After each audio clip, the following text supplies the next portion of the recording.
Hi and welcome. This is Matt Kerfman with the Richmond Brothers here with your mid-December 2014 economic update.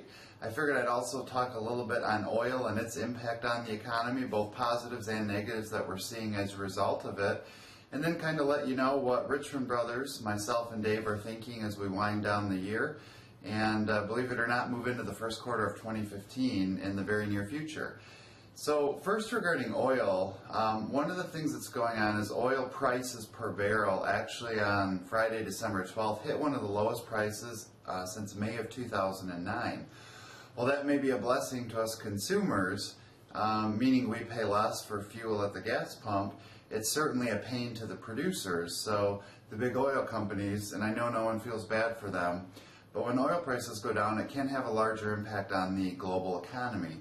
Countries such as Russia, for example, need oil at probably $90 or $100 a barrel, or else they could risk going into default as a nation. So if this prolongs, you could see some ripple effects economically from that.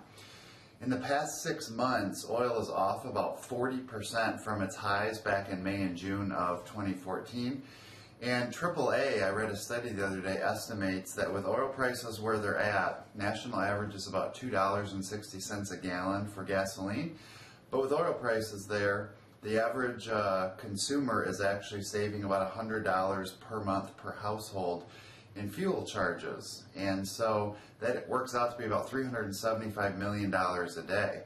So think of that as like a tax cut that the government has given us. I'm not saying the government lowered oil prices, but that basically, with prices lower, we have more spending money in our pockets, and one of the biggest drivers of our economic growth is consumer spending. So I think that certainly will be a bump in things like holiday sales, retail sales, consumer confidence, things of that nature heading into the end of the year.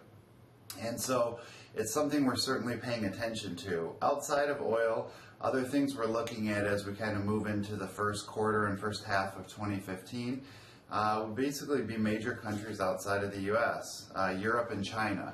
It seems that Europe is going to get worse before it gets better, so depending on how much that filters over and trickles back to the U.S. economy, that's something we're certainly keeping an eye on. And then also with China, this doesn't seem like a huge difference, but the Chinese central bank came out and estimated that in 2015, China's gross domestic product will actually be down a little bit from about 7.4% annualized in 2014 to an estimate around 7.1%. Now they're the second largest economy in the world, and that's why it's important to pay attention to these. If we have slower growth in China, it could certainly mean slower growth globally. And so again, these are just things we're paying attention to and watching. Nothing that is roiling the markets quite a bit at this stage, but things we are paying attention to.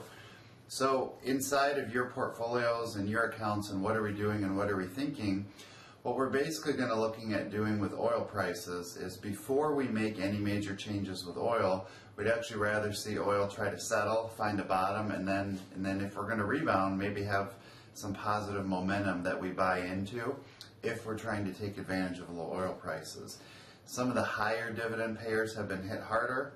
Some of the larger companies with smaller dividends have been hit, but not as much, down 20 to 25% with oil prices dropping.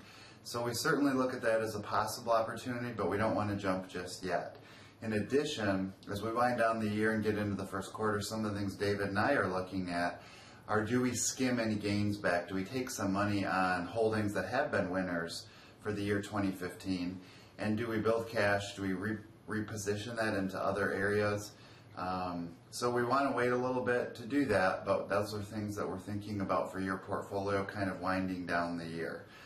So as always, we'll keep you updated, and if we have any transactions in your portfolio, you'll certainly receive a note and then your confirmations from us. If you have any questions, don't hesitate to call or email 517-536-5000 or questions@richmondbrothers.com. For the month of December, this is Matt Kerfman signing off, wishing you and yours a happy holiday season. Thanks so much.